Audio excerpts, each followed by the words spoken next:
The RTX 4090 is the first graphics card with a performance of 100 TFLOPS.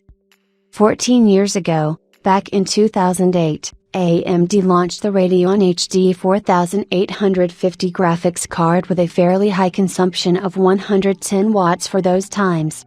Then 0.5 GB of GDDR3 memory and a frequency of 625 MHz allowed it to reach the level of 1 TFLOP. Today, reviews of the new GeForce RTX 4090 from Nvidia appeared on the network, which confirmed that the card is capable of overclocking up to 100 TFLOPS.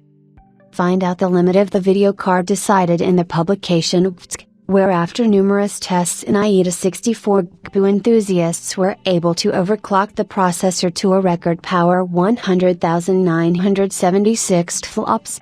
The frequency of the card, meanwhile, exceeded 3150 MHz, and consumption jumped to 666.6 W, while Nvidia promised that the chip will not consume more than 600 watts.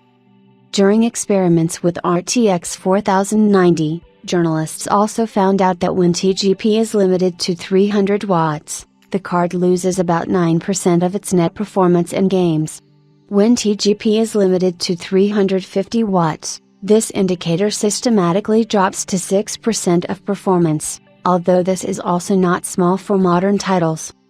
The only competitor that is likely to challenge the RTX 4090 in the near future is the new Radeon RX 7950 XT with the RDNA 3 architecture. It is expected that the release of AMD chips is scheduled for mid-November 2022.